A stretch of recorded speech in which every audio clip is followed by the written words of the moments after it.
नमस्कार विद्यार्थियों, हिंदी साहित्य की ऑनलाइन कक्षा में आपका हार्दिक स्वागत है। आज हम जिस टॉपिक का अध्ययन करने जा रहे हैं वह है मीरा की भक्ति भावना। स्नातक तृतीय वर्ष के लिए महत्वपूर्ण टॉपिक है जो अक्सर एग्जाम में पूछा जाता है कि मीरा की भक्ति भावना को स्पष्ट कीजिए। क्योंकि हम सभी जानते हैं कि मीरा सगुण कृष्ण काव्यधारा की प्रमुख कवित्री रही है और उन्होंने श्री कृष्ण की माधुर्य मूला भाव से पति मानकर श्री कृष्ण की भक्ति की है। और हिंदी के जो कृष्ण भक्त कवियों में हैं उसमें राजस्थान की जो कवित्री है मीरा, उसका विशिष्ट स्थान है।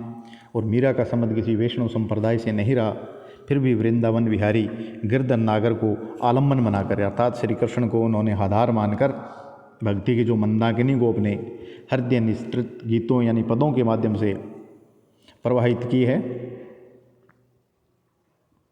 वह न केवल राजस्थान अपितु उत्तर भारत को भी रस सिक्त करने में समर्थ हुई है।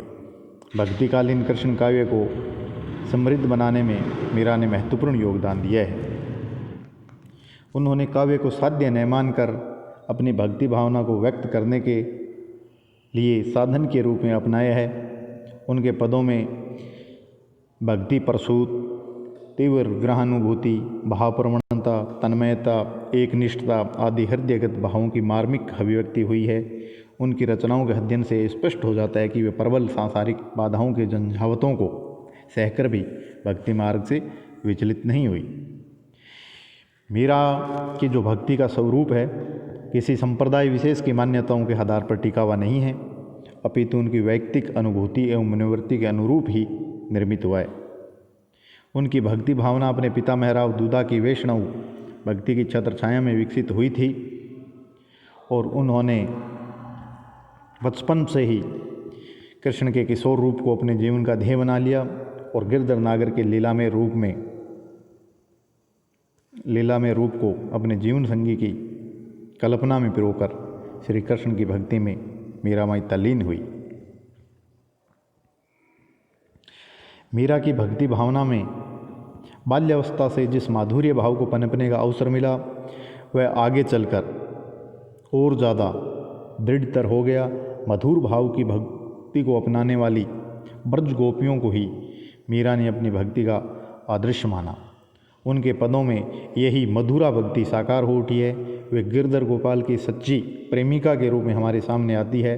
कृष्ण प्रेम, कृष्ण सौंदर्य, विरह और मिलन जैसे विषयों को उन्होंने अपनी कविता अर्थात पदों में प्रमुख स्थान देकर मधुरा भक्ति की मनोरम वंजना की है और उन्होंने श्री कृष्ण को पति के रूप में देखा है। मीरा कहती है, मेरे तो गिरधर गोपाल दूसरों ने कोई, जाके सिर मोर मुकट मेरो पति सोई। गिरधर गोपाल की अनन्य भक्त होकर भी मीरा ने भगवान के अन्य रूपों के प्रति भी सांप्रदायिक संकीर्ण दृष्टिकोण प्रस्तुत नहीं किया। मीरा ने राम और कृष्ण में कोई भेद न मानकर इष्ट देव के लिए कभी कृष्ण तो कभी राम का नाम का प्रयोग किए। मीरा कहती है, मैंने राम रतन धन पायो, मीरा के प्रभु गिरधर नागर हरखी हरखी जस गायो। इसी क्रम में मीरा आगे कहती है, राम नाम रस पीजे मनुआ, राम नाम रस पीजे, मीरा के प्रभु गिरधर नागर ताही के रंग में भीजे। इसी प्रकार मीरा के हृदय ग्रही सगुण भक्ति है श्री कृष्ण का, उनका भी एक चित्र हमारे सामने आता है। एक महत्वपूर्ण पद है मीरा का, जैसे बसो मेरे नैनन में नंदलाल, मोहिनी मूरत सांवरी सूरत, नैना बने विशाल, अदर सुदारस मुरली राजती उर्वे जंती माल, या तन ऊपर भस्म रमाऊं, खोर करूं सिरकेश, भगवां बेग धरूं तुम कारण, ढूंढत चारों देश।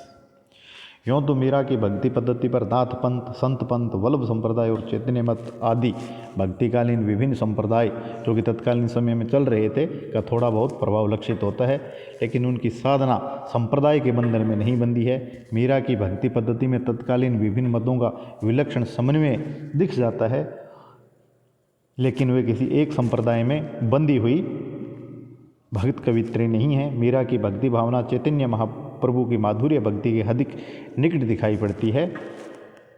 पग घुंघरू बांध नाच नाच पिन रसिक रिझाने, और इसी प्रकार साधना के विभिन्न स्वरूपों तथा मार्गों से प्रभावित होकर मीरा ने जिस भक्ति भावना को विकसित किया है वह तत्कालीन विभिन्न भक्ति मार्गों की संकीर्णताओं का उल्लंघन करते हुए अत्यंत व्यापक तथा उन्मुक्त रूप से हमारे सामने आती है। अर्थात उस जो विभिन्न प्रकार के संप्रदाय चल रहे थे भक्ति के, चाहे वो निर्गुण संप्रदाय हो चाहे वैष्णव संप्रदाय हो, उनमें किसी भी संप्रदाय को मीरा ने नहीं अपनाया और भक्ति के लिए एक अलग ही अपना व्यक्तिगत रास्ता अपनाया।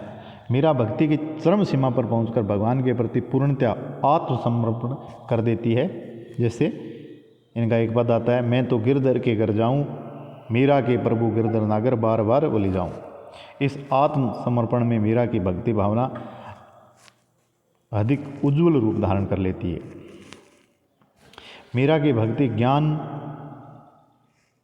योग्य तथा क्रम के विरोध में नहीं है और इसी प्रकार मीरा भक्ति युग की प्रतिनिधि कवित्री के रूप में हमारे सामने आती है और उनके पदों में प्राय उस युग की सभी भावनाओं की सुंदर अभिव्यक्ति पाई जाती है और उनकी भक्ति भावना अधिक व्यापक एवं उदार है।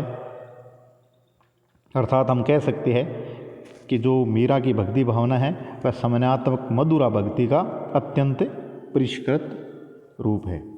आज के लिए इतना ही, धन्यवाद।